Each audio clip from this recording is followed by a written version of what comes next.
أعوذ بالله من الشيطان الرجيم بسم الله الرحمن الرحيم الحمد لله رب العالمين والصلاة والسلام على أشرف الأنبياء والمرسلين حبيب قلوبنا وشفيع ذنوبنا وطبيب نفوسنا أبي القاسم محمد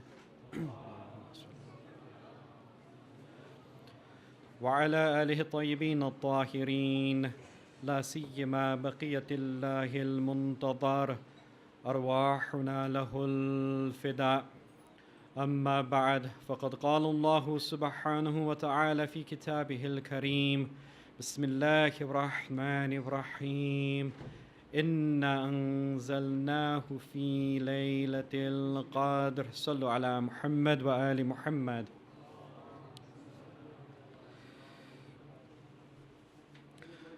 Respected elders, brothers and sisters in Islam, Salamun alaykum wa rahmatullah. As we are in some of the most auspicious and blessed nights of the entire year, the nights of Qadr, I thought I would try and shed some light on some of the most important aspects of the Night of Qadr. And in particular, I will attempt to do so by answering 5 frequently asked questions about the Night of Qadr. And at the end also we will remember that holy personality who we have also gathered here tonight to commemorate, our Mawla Amirul Mu'mineen Ali ibn Abi Talib salawatullah wa salamuhu alayhi. The 5 FAQs about Laylatul Qadr are as follows. First of all, what is so special about this night? What are its virtues? Secondly, why is this night called Laylatul Qadr? Thirdly, what happens on the night of Qadr? Fourthly, which night is the night of Qadr? And finally, how can we reconcile the date of the revelation of the Quran of the night of Qadr with the dates of Ba'tha on the 27th of Rajab? And also, how can we reconcile the date of the revelation of the Quran with the fact that we know the Quran was revealed over a period of 23 years? With regard to the first FAQ, what is so special about the night of Qadr? First of all, I'd like to point out that these FAQs, they are very important for us to bear in mind and to know about, because we can then start the a'mal and engage in the acts of worship that we do on these nights with extra ma'rifah, with extra understanding and deeper knowledge about what we are doing and why we are doing it. And therefore, inshallah, it will have more value and will have more of an effect on us spiritually. So what is so special about this night? If I can just refer you to one tradition, there are many, but one tradition from our Holy Prophet sallallahu alayhi wa sallam, Allahumma salli ala Muhammad wa ali Muhammad, where he tells us that Allah subhanahu wa ta'ala has made distinctions among the months and amongst the days, the nights, even the prophets and the imams. Allah subhanahu wa ta'ala has made some selections, and Laylatul Qadr falls in one of these selected days and selected things that He has distinguished for us. He says, Inna Allah Azza wa Jal akhtara min al-ayyam al-jum'ah. Allah subhanahu wa ta'ala has chosen from amongst all of the days al-jum'ah and Friday. Wa min al-shuhur shahr Ramadan. And out of all of the months, He has chosen the month of Ramadan. وَمِنَ اللَّيَالِي لَيْلَةَ الْقَدْرِ. And from among all of the nights, He has chosen the night of Qadr. وَاخْتَارَنِي عَلَى جَمِيعِ الْأَنْبِيَاءِ. And He has chosen me from among all of the prophets. وَاخْتَارَ مِنِّي عَلِيًّا. And He has chosen for me Amirul Mu'mineen Ali ibn Abi Talib salawatullah wa salamuhu alayhi. وَفَضَّلَهُ عَلَى جَمِيعِ الْأَوْصِيَاءِ, and He has favored him among all of the guardians. And therefore this tradition is not only appropriate for us with regard to Laylatul Qadr, but also with regard to that personality who we have gathered here to commemorate the Shahada of. Second distinction of this night is the forgiveness of all sins. From our Prophet again, he says, whoever stays awake on this night, on the night of Qadr, and is a believer and believes in the day of judgment, all of his sins are forgiven. Thirdly, it is the heart of the month of Ramadan. Our sixth holy Imam, Imam Jafar Sadiq, salawatullah wassalamuhu alayhi, says that the most distinguished of all the months is Ramadan, and the heart of Ramadan is the night of Qadr. Fourthly, of course, we know it is the night in which the Quran was revealed, and inshallah I will discuss that in more detail later on. Fifthly, it is referred to as the blessed night. In Surah Dukhan we read, Hamim wal kitabil mubin, Inna anzalnahu fi laylatin mubarakah. This is by the clear and manifest book, we have revealed it on the blessed night.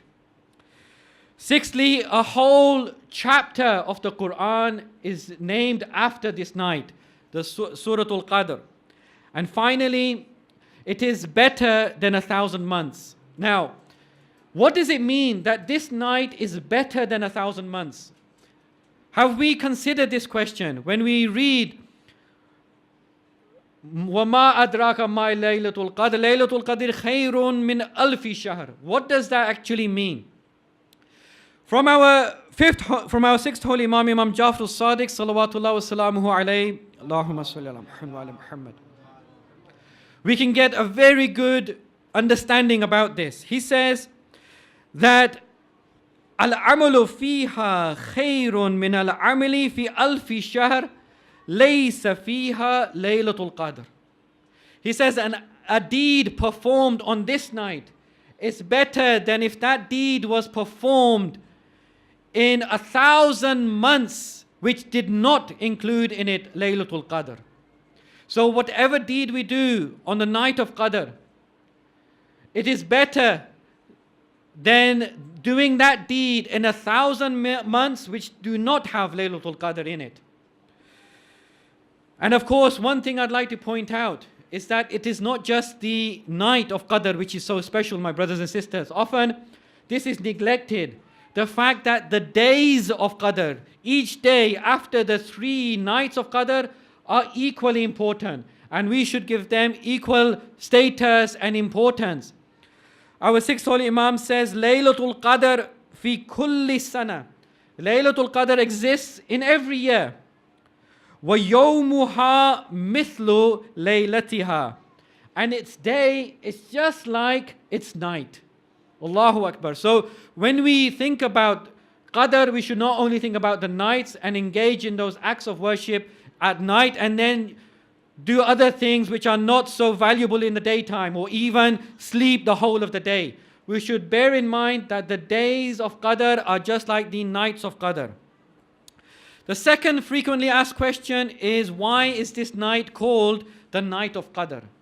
For this, we need to have a look at the meaning of the word Qadr in Arabic.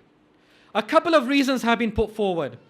First of all, some scholars say it is called Qadr because Qadr means prestige and esteem. So, prestige and esteem because this night is a night of prestige and esteem. Or because the esteemed Quran was revealed to the esteemed Prophet through the esteemed angel Jibreel. Or they say it is because whoever stays awake on this night gains prestige and esteem. They become esteemed people. So this is if we take this meaning of the word Qadr and apply it to why this night is called Qadr. We say because of the meaning, one of the meanings of the word Qadr is prestige and esteem. Other scholars, they say no. Although Qadr has that meaning, it is not the reason why. this night is called Laylatul Qadr. The reason why this night is called Laylatul Qadr refers to another meaning of the word Qadr, and that is confinement and restriction.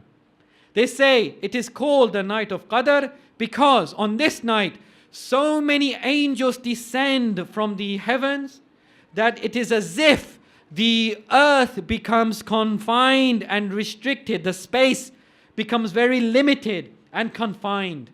And therefore, this night is called Night of Qadr because of this reason, the meaning of the word Qadr being confinement. However, they also point to this verse in Surah Talaq, where Allah subhanahu wa ta'ala talks about the nafaqah. So, the men, the husbands, when they have to provide this provision for their wives, they have to make sure that they are providing them with food and clothing and accommodation and the rest of it. But to what amount? This verse in Surah Talaq describes this, and he mentions one of the meanings of Qadr. لِيُنْفِقْ ذُو سَعَةٍ مِنْ سَعَتِهِ. So the one who is affluent, the one who has this money, let him spend out of his affluence and provide for his wife. What about the one who doesn't have so much? Here we see the meaning of Qadr. وَمَنْ قُدِرَ عَلَيْهِ رِزْقُهُ. The one whose risk and provision is somehow restricted, it is confined, it is tight for him. He doesn't have as much affluence and provision. فَلْيُنْفِقْ مِمَّا آتَاهُ اللَّهُ. So then he should give out of what Allah has provided him with. So this is one of the reasons why they say Qadr refers to constriction and confinement. However, the third meaning, and this is the leading view, is also related to that third FAQ that we posed at the beginning of this talk. That what happens on this night? These people, these other scholars, they say it is called the Night of Qadr because Qadr, one of the meanings is decree. And this is a night of decree. And here we will understand what happens on this night as well. They say that either because the Quran was decreed to be revealed on this night, or the view that Allama Tabatabai takes and his students and many other scholars, they say no, not because the Quran was decreed to be revealed on this night, rather because on this night the affairs of all the believers are decreed. The affairs of all the believers are ordained on this night. They are determined. And so our fifth holy Imam, Imam Baqir, salawatullah wa salamuhu alayhi, Allahumma salli ala Muhammad, he says that on the night of Qadr, everything in that year until the night of Qadr of the following year is decreed. It is decided.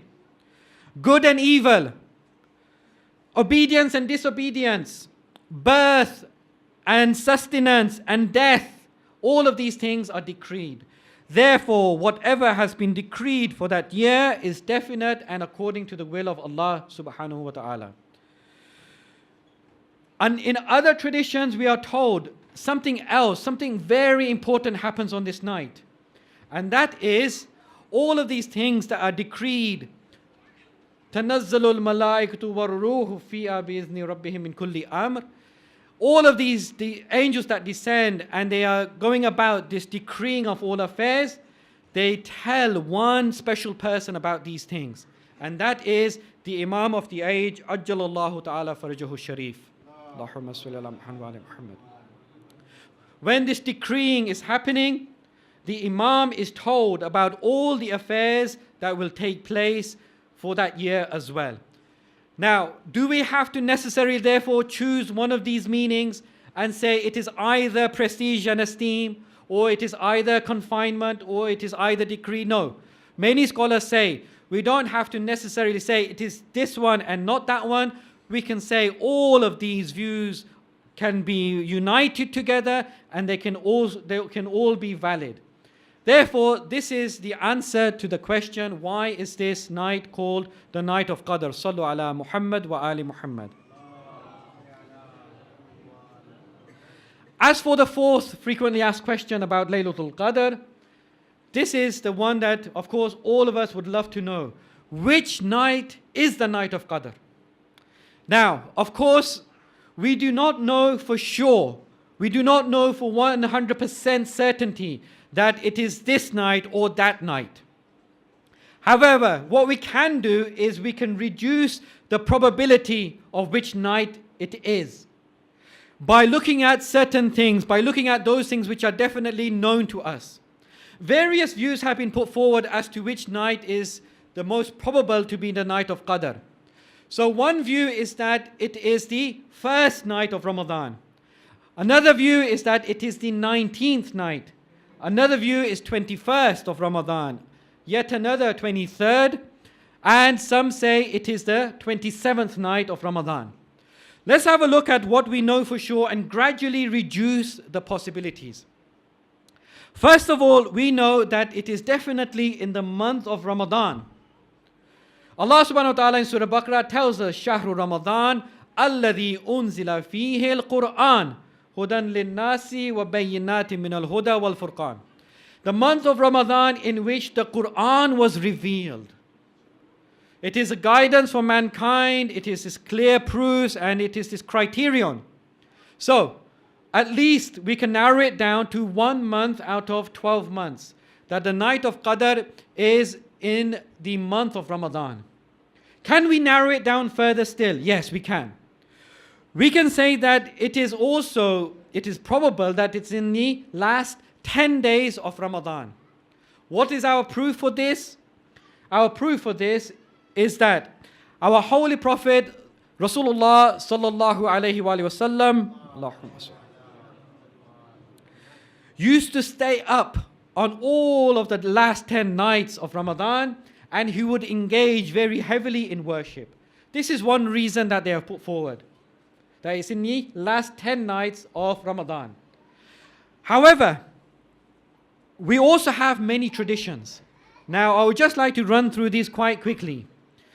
What are the traditions? Because when we engage in the a'mal of Qadr, we will get much more out of it if we have this background ma'rifah and if we go into these a'mal with proper understanding, inshallah.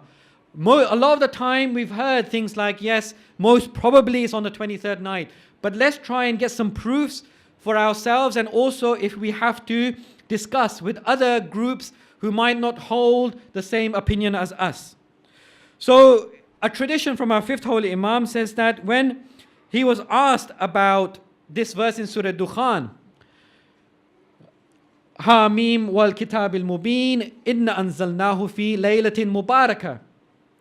The Imam, he was asked about this night, and the Imam replied, the night of Qadr every year is in the last 10 nights of Ramadan. So now let's try and reduce it further still. We know it's in the month of Ramadan. We know it's in the last 10 nights of Ramadan. What else can we say, especially with regard to its probability, not certainty? We can say that there is a great probability that the night of Qadr is on the 23rd night of Ramadan. What are the proofs that our scholars put forward with regard to this? There is a very important tradition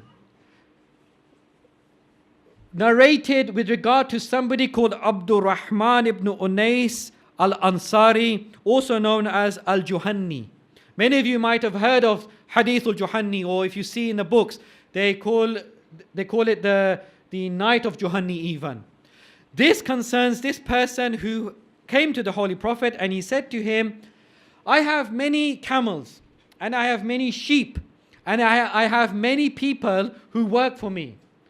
However, I live in Medina, and therefore I would like you to distinguish for me one night so that I can come to Medina. Sorry, he says I live far from Medina. So distinguish for me one night in which I can come to Medina and I can engage in worship over there. The Holy Prophet calls him over and he actually whispers something in his ear. Now, I'm sure we would all love to have eavesdropped and heard what those whispers were. But what happened was, after this incident, the people observed that this Al-Juhani on the 23rd night of Ramadan would come to Medina with his camel, with his camels and his sheep and his family members. And therefore, the scholars point to this and they say this is one reason why we say there is a greater probability that the night of Qadr is on the 23rd night, because of this hadith, hadith al-Juhani. Another hadith that they point to is concerns Sufyan ibn as-Simt. He asked our sixth holy Imam that which of the nights of Ramadan have this greater probability. The Imam says that the 19th, 21st and 23rd nights. So then this person asks him, if someone for some reason couldn't worship on all of those 3 nights, which of the nights should he rely on? And the Imam says, the 23rd night. So these are a couple of traditions that we can use to say that the greater probability of Laylatul Qadr is that of the 23rd night of Ramadan. In fact, it's narrated from Sheikh Saduq. He says, our great scholars, they are unanimous in that the night of Qadr is the 23rd night of Ramadan. Now, having said that though, does it mean that we ignore the 19th night, we ignore the 21st night, and we just concentrate on the 21st? Of course not. There is a very important tradition from our sixth holy Imam, Imam Jafar al-Sadiq, salawatullah wa salamuhu alayhi, where he describes the significance of the other 2 nights as well. Now please, let's try and listen to this carefully and try and understand why we must do the a'mal on all of these 3 nights. And in fact, many scholars, not only, and many pious people, not only do it on these 3 nights, but on all the 10 nights of Ramadan, or in all the nights of Ramadan. And even higher still, some do the a'mal on every single night of the year, just to make sure that they have done it on the night of Qadr. In any case, with regard to these 3 nights, 19th, 21st and the 23rd, the Imam says very beautifully, he says, At-Taqdeer fi Laylatul Qadr tis'ata ashar. He says the decree on the night of Qadr is on the 19th.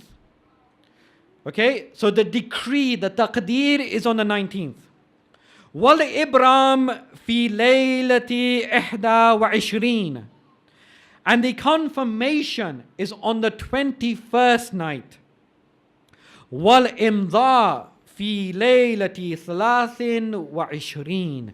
And the signing off is on the 23rd night. Now, how can we use this tradition in a way that will help us to spiritually progress and to engage in our acts of worship with ma'rifah and understanding on these 3 nights? First of all, if I can give you this example, it illustrates how important all 3 nights are important, why they are so important. If you went for a job and you put in an application and your application was approved, okay? This is like the taqdeer. This is like that decree. You get that very joyous letter or that email saying, your application has been approved. Okay, so this is the taqdeer, the decree. However, it says subject to confirmation. It means that although we like your application and it has been approved, it is subject to another stage. It is subject to confirmation. This is the Ibram on the 21st night. Confirmation on the 21st night. But then, even after this stage, can you say that I have definitely got the job? You can't, because nothing is certain until you actually sign and your employer signs on the dotted line. This is the signing off. Only after the signing off, the imda, which takes place on the 23rd night, can you say, yes, this job is mine. And therefore, in one way, we can look at this tradition by saying that the 19th night is the night of decree, is the initial approval. The 21st night is the night of confirmation. And then the 23rd night is the night of the final signing off. And therefore, it is worthy for us, and it behooves us to worship sincerely and humbly on all 3 nights. Because without each of these nights, we can say therefore that the decree will not be finalized in the way that we would love it to be, in the way that our prayers would wish it to be. Of course, at the end of the day, it's in Allah's hands, but we can affect the decree that takes place for the coming year. Sallu ala Muhammad wa ali Muhammad. And finally, how can the dates of Ba'sa and the divine commission, the appointment to prophethood, be reconciled with this revelation of the Quran on the nights of Qadr? And also, what do we say when we know that the Quran was revealed over a period of 23 years? How can we reconcile these dates? On the one hand, we have very established and authentic traditions that tell us Ba'sa and the appointment to prophethood and Nabuwwah of the Holy Prophet took place on the 27th of Rajab. Okay, we will celebrate that day. In fact, Sheikh Tusi narrates from our 6th Holy Imam that the Ba'sa took place on the 27th of Rajab, and whoever fasts on that day, the reward is the reward of one who fasts for 60 months.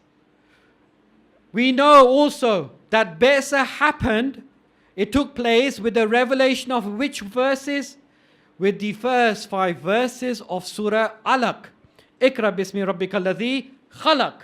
Okay? So, the question I would like you all to think about is that if on the 27th of Rajab, meaning 2 months, roughly 2 months before the night of Qadr in Ramadan, Ba'sa took place, and it happened with the revelation of the first 5 verses of Surah Alaq, then why and how can we say that the Quran was revealed on the night of Qadr?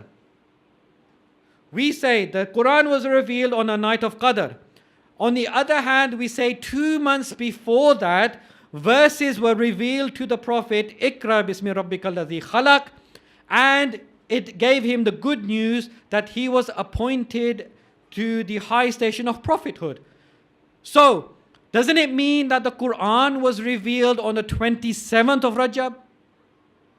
That's one question. Just to take it a step further. Second question.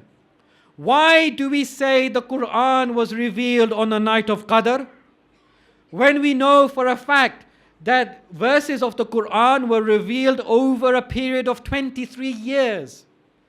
We know that that verse was revealed on that occasion, that whole surah was revealed on this occasion. So how can we say the Quran was revealed on one night? So we have a problem, or we have an issue with the past, and we have an issue with the date of revelation with regard to the future. Now, how can we answer this? A number of views have been put forward, but I will just go through the leading view, inshallah, because time is short, and then we'll, inshallah, remember Mawla Amirul Mu'mineen. The leading view with regard to answering the first question, the Ba'sa and the revelation of those first 5 verses and the reconciling it with the date of revelation of the Quran is this. The Quran, when we look at the verses which deal with the revelation of the Quran, they do not talk about revelation of some verses. They talk about revelation of the book, the Quran in its entirety. This is a very strong proof. They do not talk about some verses, ba'dul ayat, ba'dul Quran. They talk about the whole Quran in its entirety. So, there is no problem in us saying that 5 verses only 5 verses were revealed to the Prophet on the 27th of Rajab, telling him the good news that you are now being appointed as the Prophet, and us saying that the whole of the Quran was revealed in its entirety on the night of Qadr. Which verses talk about the whole Quran revealed on the night of Qadr? First of all, Inna anzalnahu fi laylatin mubarakah. Inna anzalnahu. That who, it, we revealed it on the blessed night, refers to the Quran in its entirety. Why? Because before this verse, Allah says, Ha mim wal kitabil mubin. Then He says, Inna anzalnahu fi laylatin mubarakah. So that it refers to the whole of the book, the kitab. Also in Surah Qadr, Inna anzalnahu fi laylatil Qadr. We revealed it on the night of Qadr, meaning the whole of the book. There was no need to put Al-Quran there or Al-Kitab, because in Surah Dukhan He already defined it as referring to Al-Kitab, the entire book. So He says we revealed it on the night of Qadr.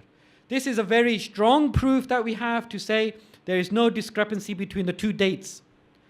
As for the future issue, why do we say that the Quran was revealed on the night of Qadr when we know that it was revealed over 23 years, gradually?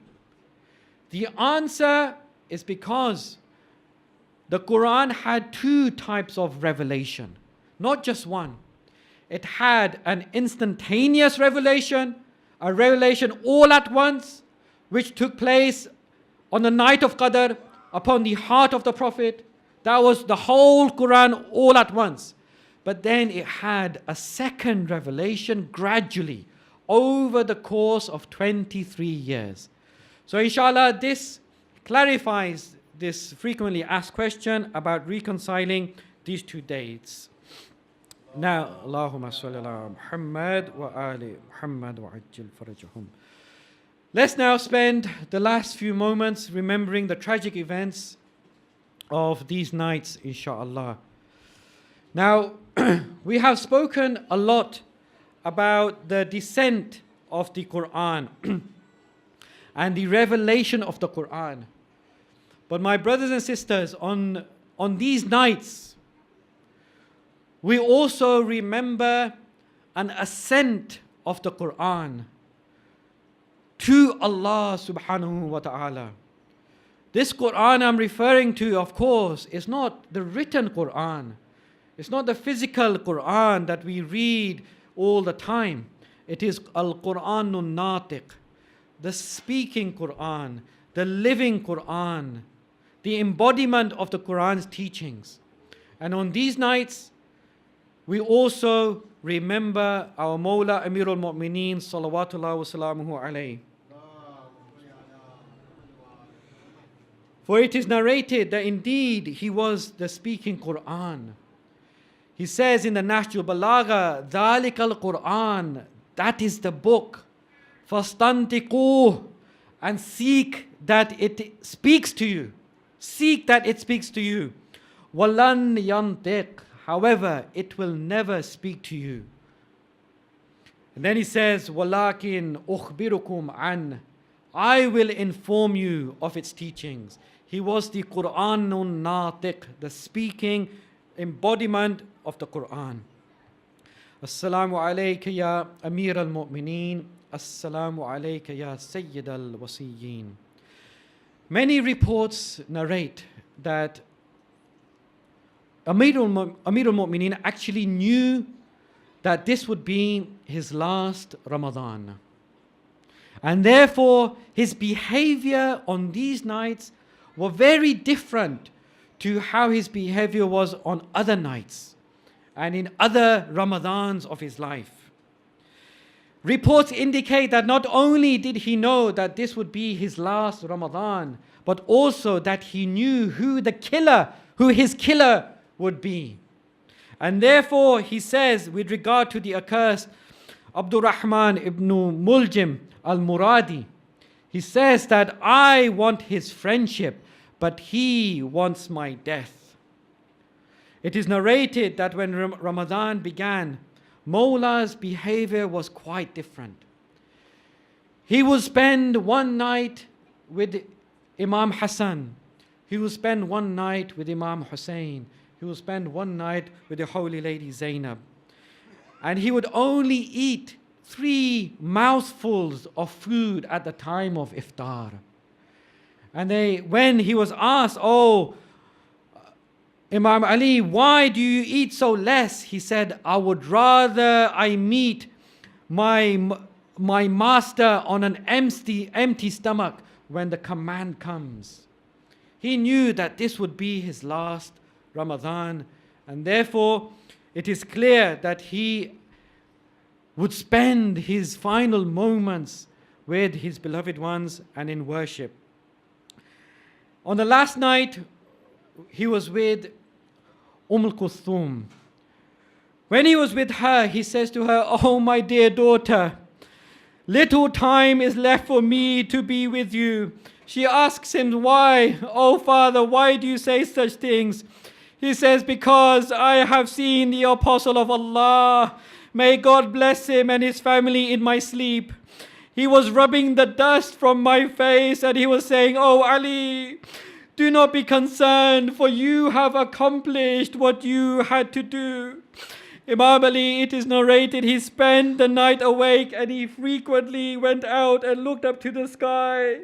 And he would say, "By Allah, I have not lied, nor have I been lied to. It is the night which I was promised." As usual, he leaves his house to go to Masjid al-Kufa for Jama'ah prayers near the time of Subh. As he comes into the courtyard of his house, it is narrated that there were some geese who had gathered there. And as he went past, they start making noises as if to tell him not to go to the mosque. It is as if even the animals knew the status of Mawla Amir. And then some people, they wanted to beat them away. Amir al-Mu'mineen says, "Leave them, for they are those who wail for my death." At Masjid al-Kufa, he recites adhan, he goes into the mihrab, he starts to pray the nafila of subh, and then he starts praying the actual salah. He goes into ruku of the first rak'ah. He goes into sajda. He completes the dhikr of the first sajda. And then he begins to raise his head. As he does so, Ibn Muljim strikes his blessed head and splits it open. He cries out these famous lines. Now I would like you to just pay attention to these lines. Does he complain to Allah subhanahu wa ta'ala? Not at all. He cries out these lines which are etched in history. Fustu wa Rabbil Kaaba. By the Lord of the Kaaba, I have succeeded. And then all the people, they start crying out, Qutila Amirul Mu'mineen. Allah la'natullah ala al-qawmi zalimeen wa sayalamu alladhina zalamu ayyamun qalbin yanqalibun. We pray to Allah subhanahu wa ta'ala that He accepts all our a'mal in this blessed month, inshaAllah. He forgives us for our sins. He forgives the sins of our forefathers. He enables all those who are in difficulty in Syria, in Bahrain, in Burma, in Saudi Arabia and other parts of the world to attain relief from their difficulty.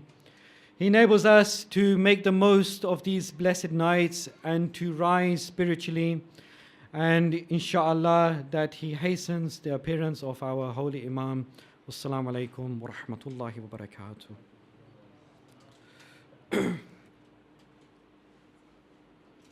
Thank you very much. We now have some time for questions, if there are any.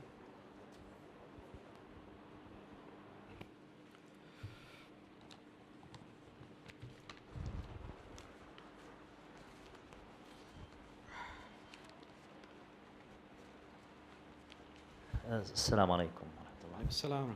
First of all, I would like to thank you very much for the nice lecture and for all the time that you spent to prepare this beautiful lecture. Thank you very much. I have a quick question about the Laylatul Qadr. As far as I know, scholars from both parties, Shia and Sunnah, They consider the hadith of the Prophet that Laylatul Qadr is in one of the nights in the last 10 days of Ramadan, and especially the odd nights of Shahr Ramadan. So that's mean if Shahr Ramadan is 29 days, the last 10 days are from 20 to 29th. And if it's 30 days, that's from the 21st till 30th night.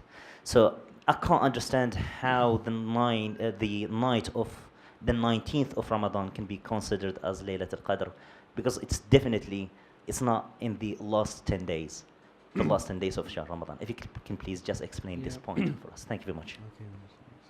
Thank you. Basically, that's not the only tradition, though, that we can utilize for this discussion. Like we mentioned, we gave those proofs for Laylatul Qadr being in the last 10 nights of Ramadan. But then we went on to say that we can narrow it down further and say that it's more likely to be on the 19th, 21st, or 23rd. And then we narrowed it down even further to say 23rd. So although there is that there is that tradition and there are those proofs that say the last 10 nights, however, it's not the only one. And therefore, when we put everything together, it's worthy on us. And it behooves us to worship on the 19th onwards, especially 19th, 21st, and 23rd. So we can't just use one tradition and say, just because that says last 10 nights, we shouldn't do on the 19th, for example. Rather, we have to put all the traditions together, and when we have such really good, strong traditions that tell us there's a great possibility of it being on the 19th as well, and like the other one, that justification on why we do 19th, 21st, 23rd, the decree, confirmation, and then the signing off, then when we put it all together, then it really is worthy for us and our duty, in fact, as servants of Allah to do it on the 19th as well. Any more questions?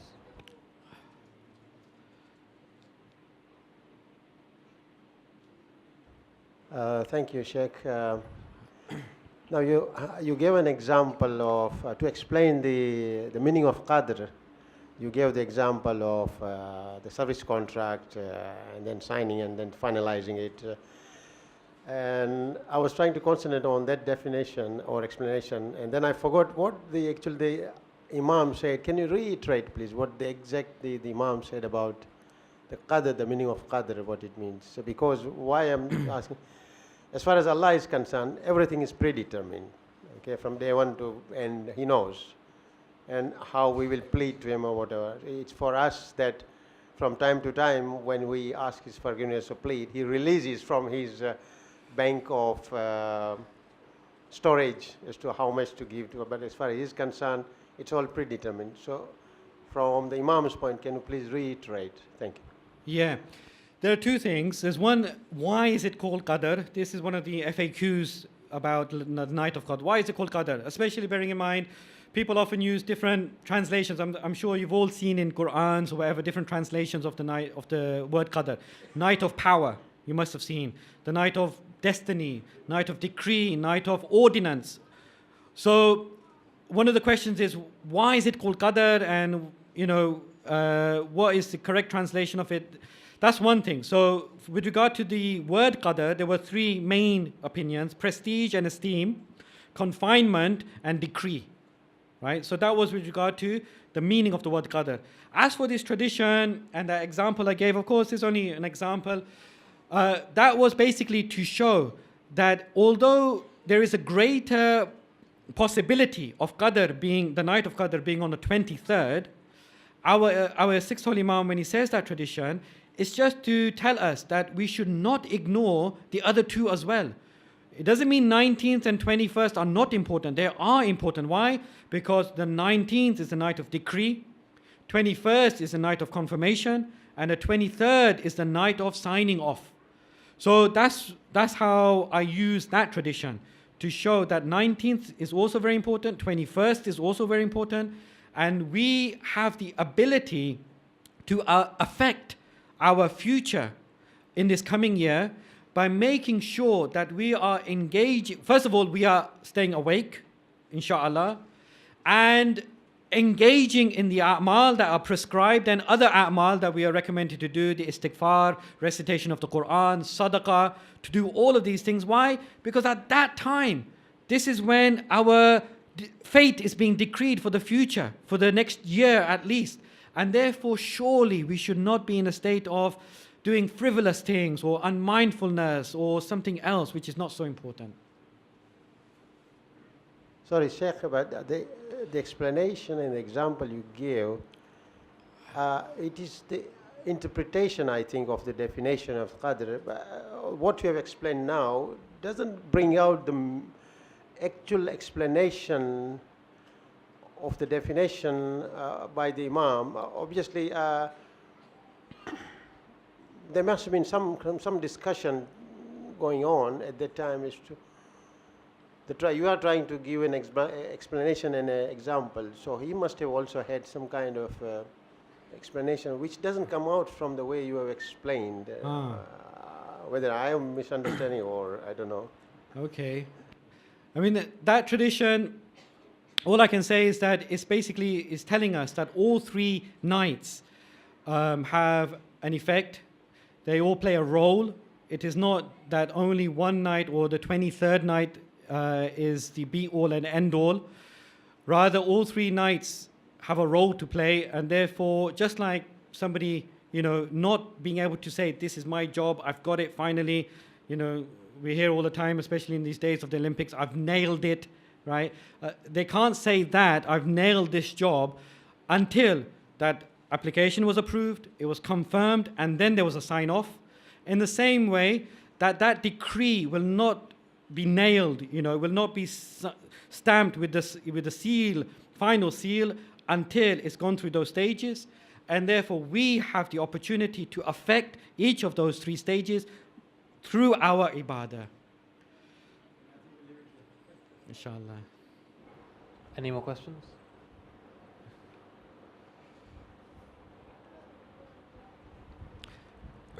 Don't mind if there's more, because one of the best things we can do on this night is to engage in, as the hadith tells us, mudhakaratul ilm, academic discussions.